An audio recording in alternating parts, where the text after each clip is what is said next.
Ser madre. La palabra misma evoca una fortaleza inquebrantable, un amor que desborda, la promesa tácita de un escudo inexpugnable para los hijos. Se les imagina como la loba que defiende a su cría, la que antepondrá su propia vida sin dudarlo, y en su mayoría es así. Pero existen otras, aquellas que, por la espiral ineludible de la desesperación o la influencia de fuerzas arcanas, rompen ese molde sagrado de la maternidad. Esas son las que no solo no protegen, sino que se convierten en el origen de la pesadilla. Y esta es la historia de una de ellas. Una historia que bien podría estar ocurriendo ahora mismo en alguna carretera olvidada. Lía Jurado, abogada de profesión, no era una excepción a la regla de la inteligencia mordaz y la ambición silenciosa. Sus trajes de sastre impecables y su mirada penetrante en los tribunales hablaban de una mujer que había escalado a pulso en el competitivo mundo legal aquí en la capital. Pero su vida, como la de muchos, guardaba un lado B, una grieta subterránea que se abría en el momento menos pensado.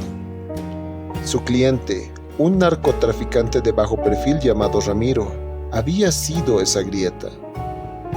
La aventura comenzó con una mezcla de adrenalina y un prohibido atractivo por lo ilícito, desembocando en encuentros clandestinos, palabras susurradas en la penumbra y finalmente un secreto. Un secreto que era al mismo tiempo una bendición y una condena. Un hijo, un niño de rizos oscuros y ojos grandes como el mismo Ramiro, a quien Lía llamaba Mateo. Durante 3 años, Lía había logrado mantener esa doble vida, la de abogada intachable de día y la de madre clandestina por la noche. Mateo era su pequeño universo, su consuelo y su terror. El miedo a ser descubierta, a que la reputación que tanto le había costado construir se desmoronara, era una constante. Pero el verdadero pánico, el que te hace sudar frío y te roe las entrañas, llegó con las visitas. Hombres de aspecto rudo y silencioso preguntaban por ella en el buffet. Sus miradas buscaban algo más allá de la recepcionista. Voces ásperas como lija. El señor Ramiro nos ha fallado, decían. Buscamos a quienes podrían saber dónde se ha metido. El suelo se abrió bajo los pies de Lía, y luego la llamada, un número desconocido, una voz misteriosa, casi un susurro que olía a muerte. Sabemos de tu pequeño, abogada. Te esperamos, y la policía no te ayudará. Son nuestros amigos. Ramiro había traicionado a gente peligrosa. Ella y Mateo serían los daños colaterales. No había tiempo para dudar. Recogió a Mateo de la guardería, el pequeño riendo ajeno a la tormenta que se cernía sobre ellos. Un paquete de pañales, algo de ropa, la pequeña mochila de Mateo y las llaves del auto. Era todo lo que se llevó. Abandonó su departamento, sus libros y su carrera. La Lía Jurado que el mundo conocía se desvanecía en el espejo retrovisor del auto. El miedo, crudo y animal, les mordía los talones. La carretera se estiraba como una cinta oscura bajo el cielo plomizo de la meseta. Lía conducía sin rumbo fijo, el terror anudado en la garganta. Mateo, acurrucado en el asiento trasero, había caído en un sueño inocente. La batería del celular se agotó. Las luces del tablero parpadeaban de forma errática. El motor tosió. Y luego, el silencio, completo, absoluto, solo roto por el viento helado de la noche que se colaba por las rendijas. El coche, su única vía de escape, había muerto justo antes de un viejo puente de metal oxidado y carcomido que cruzaba un río crecido y oscuro. No, no, no. Lía susurró. Su voz rota, la desesperación la consumía. Trató de encenderlo de nuevo. Giró la llave, pero solo obtuvo un cliqueteo desganado. La oscuridad los envolvía. El puente crujió con una ráfaga de viento. Miró a Mateo dormido. Tenía que sacarlo de ahí. Bajó del coche. abriendo la puerta del asiento trasero con las manos temblorosas. El aire, que era pesado, cargado con un olor a humedad y a tierra mojada. El río rugía abajo, invisible en la oscuridad, pero su sonido era un lamento constante. Fue entonces que un escalofrío que no provenía del frío le recorrió la espalda. Una presencia. No la vio, sino la sintió. Un aliento helado en su nuca. A pesar de que el aire ya estaba gélido, una voz, o más bien un eco de dolor que se colaba por sus oídos.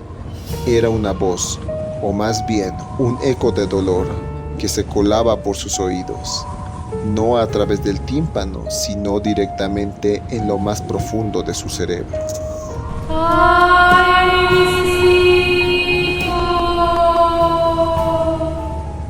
No era un grito, era una sinfonía de agonía milenaria, un lamento que te arrancaba el alma y te retorcía hasta secarla.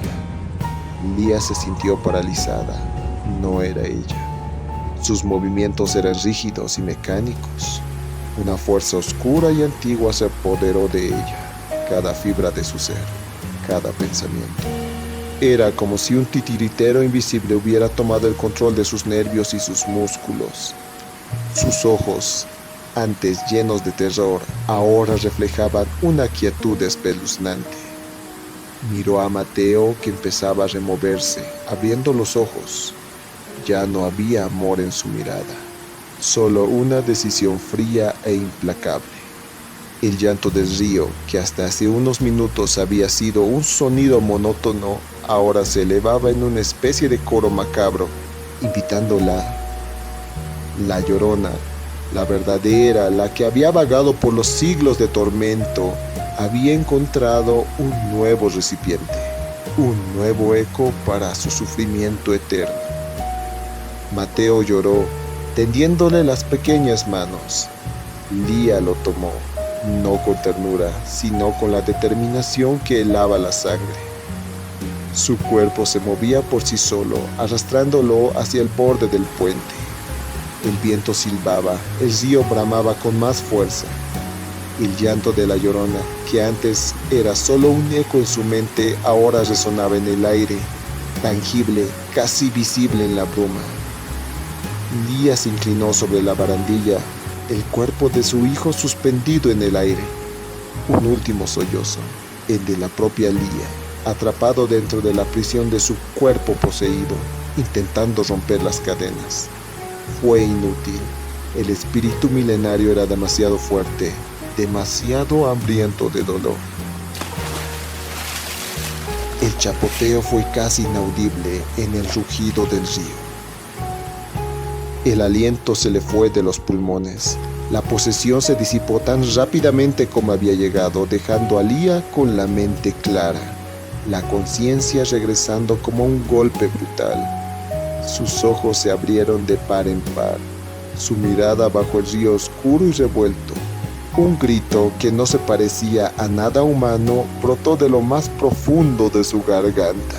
Un dolor que superaba cualquier agonía física, un horror que le destrozaba por dentro.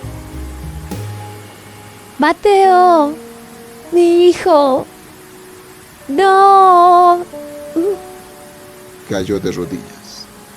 El cerebro en llamas, la razón desintegrándose en la más pura locura. Dos haces de luces penetraron en la oscuridad, rompiendo la tétrica atmósfera. Un auto seguido de otro se detuvieron abruptamente. Los mismos hombres del buffet, las siluetas recortadas contra las luces del auto, alzando armas. Lía no los vio. Sus ojos estaban fijos en el río, su mente repitiendo una y otra vez el instante final. Un último lamento, un último grito, un último recuerdo de su hijo. Los disparos resonaron en la noche, secos y definitivos, silenciando el grito del día jurado. Su cuerpo cayó inerte sobre el asfalto. Pero no fue el final. La sangre de Lía se mezcló con el agua de la lluvia, escurriéndose hacia el río que había devorado a su hijo.